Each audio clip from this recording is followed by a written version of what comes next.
आज की कहानी का नाम है आत्मनिर्भर। जिंदगी भर खुले दिल और खुले हाथ से जीने वाली सुषमा जी को रिटायरमेंट के बाद बहुत बार मन महसूस कर रहना पड़ता था। सारा पैसा बच्चों की पढ़ाई और घर बनाने में लगा दिया था। बचत बस काम चलाने भर की ही थी।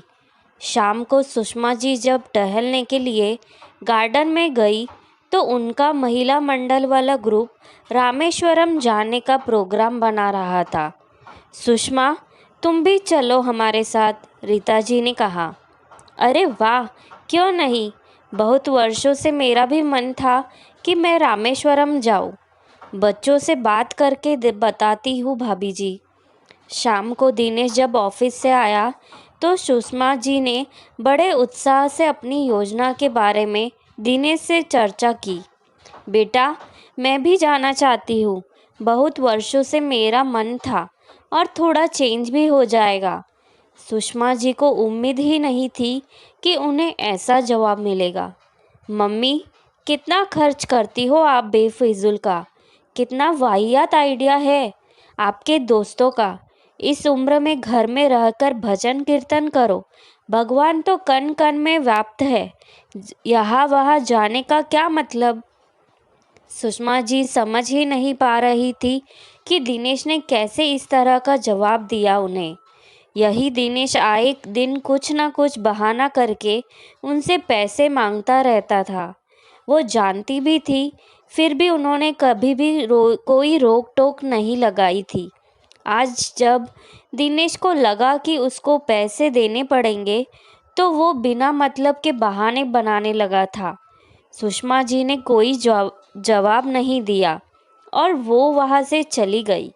रीता जी का फ़ोन आया तो उन्होंने बिना कुछ बताए हाँ कर दी और उनसे मिलने का वक्त मांगा। भाभी जी, मैं दिन भर खाली बैठी रहती हूँ। मैं कुछ करना चाहती हूँ जिससे इस उम्र में मैं व्यस्त भी रहूँ और आत्मनिर्भर भी।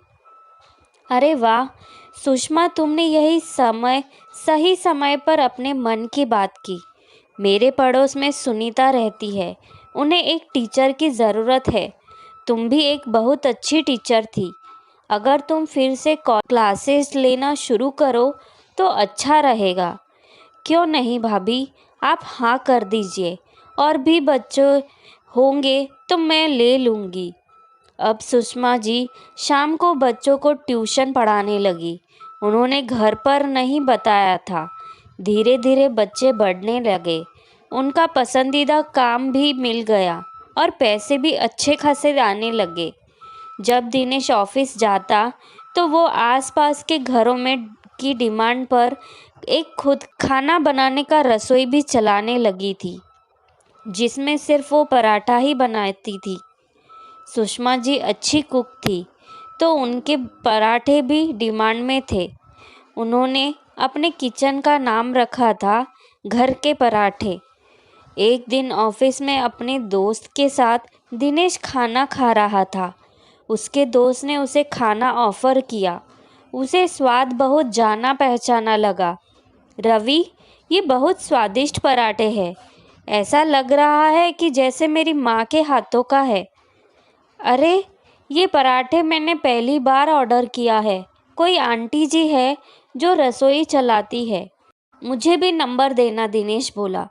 दिनेश के होश उड़ गए जब उधर से उसकी माँ की आवाज़ आई। वो कुछ नहीं बोला और उसी समय घर आया। माँ, आप ये सब काम क्यों कर रही है? आपने मुझसे कहा भी नहीं। बेटा, मुझे लगा कि जब तक मैं अपनी जिम्मेदारियों को खुद उठा सकती हूँ तो मैं तुम पर निर्भर क्यों रहूँ। बात बात पर तुम्हारे सामने हाथ फैलाना और अपनी ख्वाहिशों के लिए भीख मांगना मेरे आत्मसम्मान को ठेस पहुँचाने लगा था। मैं आत्मनिर्भर बनकर ज़िंदगी जीना चाहती हूँ। और हाँ, तुम अपने खर्चे स्वयं उठाना और मैं अपने। इस पैसे पर मेरा हक है।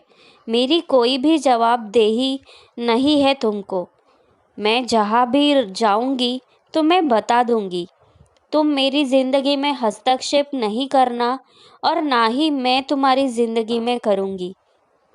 दिनेश अवाक सा देखता रह गया था।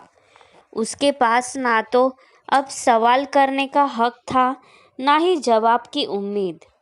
आशा करती हूँ कि आज की कहानी आपको ज़रूर अच्छी लगी होगी। अगर अच्छी लगी है तो वीडियो को लाइक और चैनल को सब्सक्राइब करना मत भूलना। धन्यवाद।